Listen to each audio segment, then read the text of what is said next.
Hi guys, இந்த வீடியோவில் என்ன பார்க்க போகிறோன்னா ரேஷன் துவரம்பருப்பில் சூப்பரான குழம்பு ரெசிபியை தான் பார்க்க போகிறோம். அதுக்கு ஃபஸ்ட்டு ஒரு கப் துவரம்பருப்பு எடுத்து 4லேருந்து 5 டைம் நல்லா வாஷ் பண்ணிக்கலாம். நல்லா வாஷ் பண்ணோம்னாலே அந்த ஸ்மெல் இருக்காது. ரேஷன் துவரம்பருப்பில் வர அந்த ஸ்மெல்லுக்காகவே நிறையா பேர் சமைக்க மாட்டாங்க. இதை 4லேருந்து 5 டைம் நல்லா வாஷ் பண்ணிட்டிங்கனாலே சூப்பராக சமைக்க ரெடி ஆயிரும். இப்போது ஒரு கப் துவரம்பருப்புக்கு 5 கப் தண்ணி சேர்த்தி வேக வச்சுக்கலாம். நான் பெரிய பருப்பாக இருக்கனால 5 கப் சேர்த்திருக்கேன். சின்ன பருப்பாக இருந்துச்சுன்னா 3 கப் சரியான அளவாக இருக்கும். இது கூட 2 மீடியம் சைஸ் தக்காளி ரஃப்பாக சாப் பண்ணி வச்சுருக்கேன், அதையும் சேர்த்திக்கலாம். 10 பல் பூண்டு அதையும் போட்டுக்கலாம். விசில் வரும்போது தண்ணி வெளியே கண்டிப்பாக பொங்கி வரும். அப்படி பொங்கி வராமல் இருக்கிறதுக்காக எண்ணெய் சேர்த்திட்டோம்னா பொங்கி வராது. விளக்கெண்ணெய் நான் 1 ஸ்பூன் சேர்த்திக்கிறேன். உப்பு 1 ஸ்பூன் சேர்த்திக்கலாம். இது கூட மஞ்சத்தூள் ஒரு அரை டேபிள் ஸ்பூன் சேர்த்திக்கலாம்.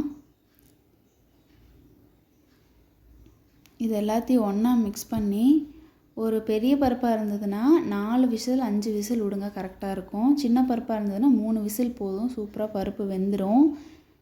இப்போ விசில் வந்துருச்சு, ஆஃப் பண்ணிடலாம். சைட் பை சைடு என்னென்ன காய் கட் பண்ணுறோன்னு பார்க்கலாம். 5 நம்பர் அவரைக்காய் எடுத்திருக்கேன். சைடில் இருக்க நாரெல்லாம் ரிமூவ் பண்ணிவிட்டு இந்த மாதிரி பெருசு பெருசாக கட் பண்ணிக்கலாம். அதுக்கப்புறம் ஒரு கேரட் எடுத்திருக்கேன். கேரட்டை ரவுண்டாக கட் பண்ணிக்க போகிறோம். பொதுவாகவே ரேஷன் பருப்புனாலே வீட்டில் யாரும் செய்ய மாட்டாங்க. கடை பருப்பு அளவுக்கு குழம்பு டேஸ்ட் இருக்காது. வீட்டில் யாரும் சாப்பிட மாட்டாங்க, ஸ்மெல் வரும். இந்த மாதிரி ஏகப்பட்ட மைனஸ் பாயிண்ட் சொல்லுவாங்க. ரேஷன் பருப்புலேயும் சூப்பரான குழம்பு செய்ய முடியும். பருப்பை நல்லா வாஷ் பண்ணிக்கோங்க. நிறையா காய் சேர்த்து செய்யும்போது குழம்பு ரொம்பவே சூப்பராக இருக்கும். ரேஷன் பருப்பில் செஞ்ச குழம்புன்னு சொல்லாமல் வீட்டில் இருக்கவங்களுக்கு சர்வ் பண்ணி பாருங்கள், சூப்பராக சாப்பிடுவாங்க. ஒரு டைம் இந்த மாதிரி செஞ்சு பாருங்கள். அடுத்து 4 உருளைக்கிழங்கு எடுத்திருக்கேன். இதை பாதி பாதியாக கட் பண்ணிக்கலாம். ஒரு 10 நம்பர் பீன்ஸ் எடுத்திருக்கேன். சைடு நாரெல்லாம் ரிமூவ் பண்ணிவிட்டு இந்த மாதிரி பெருசு பெருசாக கட் பண்ணிக்கலாம். ஒரு நாட்டு சுரக்காயில் நான் இன்றைக்கி பாதி சுரக்காய் தான் எடுத்துக்க போகிறேன். இதில் தோல் சீவி கொஞ்சம் பெருசு பெருசாக கட் பண்ணிக்கலாம். நீட்டை வாக்கில் கட் பண்ணிவிட்டு குறுக்க கட் பண்ணால் ஈஸியாக இருக்கும். இது கூட ஒரு 5 கத்திரிக்காய் எடுத்துக்கலாம். மாங்காய், முருங்கைக்காய், பூசணிக்காய் இருந்தால் கூட எல்லாத்துலேயும் கொஞ்சம் கொஞ்சம் சேர்த்துக்கோங்க, குழம்பு ரொம்ப சூப்பராக இருக்கும். ஒரு பெரிய வெங்காயம் எடுத்து நான் கட் பண்ணி வச்சுருக்கேன் நீட்டை வாக்கில். சின்ன வெங்காயம் இருந்ததுன்னா ஆட் பண்ணிக்கோங்க, இல்லைன்னா பெரிய வெங்காயம் சேர்த்திக்கலாம். இப்போது தேவையான காய்கறிகள் எல்லாமே கட் பண்ணியாச்சு. எப்படி தாளிக்கிறதுன்னு பார்க்கலாம். ஒரு கடாயில் 4 ஸ்பூன் கடலெண்ணெய் சேர்த்திக்கிறேன். எண்ணெய் காஞ்சதும் நம்ம தேவையான அளவு கடுகு விட்டுக்கலாம்.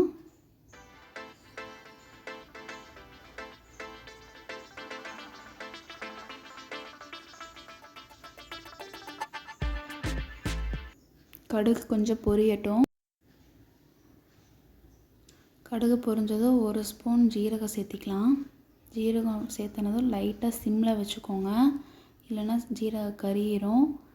ஒரு பெரிய வெங்காயம் சேர்த்தி நல்லா வணக்கி விட்டுக்கலாம்.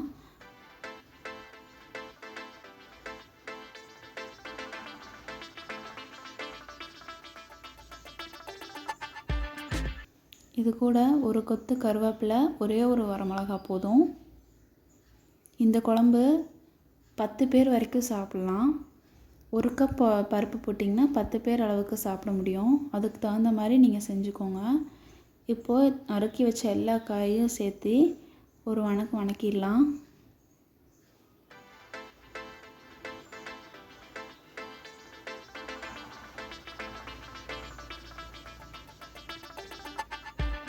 காய்க்கு தேவையான அளவு உப்பு சேர்த்துக்கலாம். இப்போ மஞ்சள் பொடியும் சேர்த்துக்கலாம். 2 டேபிள் ஸ்பூன் சாம்பார் தூள் எடுத்திருக்கேன், அதையும் சேர்த்துக்கலாம். 1 டேபிள் ஸ்பூன் குழம்பு மிளகாத்தூள் எடுத்திருக்கேன், அதையும் சேர்த்துக்கலாம். அரை டேபிள் ஸ்பூன் பெருங்காயத்தூள் எடுத்திருக்கேன், அதையும் சேர்த்துக்கலாம். இப்போ எல்லாத்தையும் நல்லா கலரி விட்டுட்டு காய் மூழ்கிற அளவுக்கு தண்ணி விட்டு காய் ஒரு 75% குக் ஆகணும். மூடி போட்டு நல்லா குக் பண்ணிக்க போகிறோம்.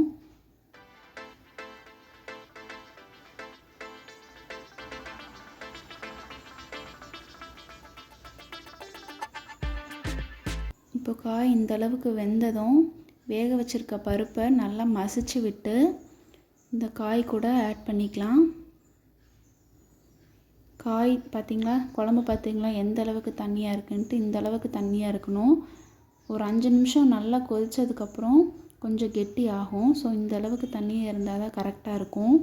இது கூட ஒரு நெல்லிக்காய் சைஸ் புளி எடுத்திருக்கேன், அதையும் சேர்த்துக்கலாம். நீங்கள் மாங்காய் போட்டிங்கன்னா புளி கம்மியாக சேர்த்துங்க. மாங்காய் போட்டு இவ்வளோ புளி ஊற்றுனீங்கன்னா கண்டிப்பாக குழம்பு புளிப்பாயிரும். மாங்காய் சேர்க்கும்போது பார்த்துட்டு சேர்த்திக்கோங்க. இந்த ஸ்டேஜில் உப்பு, காரம், புளிப்பு எல்லாமே செக் பண்ணிக்கலாம். எனக்கு எல்லாமே கரெக்டாக இருக்குது.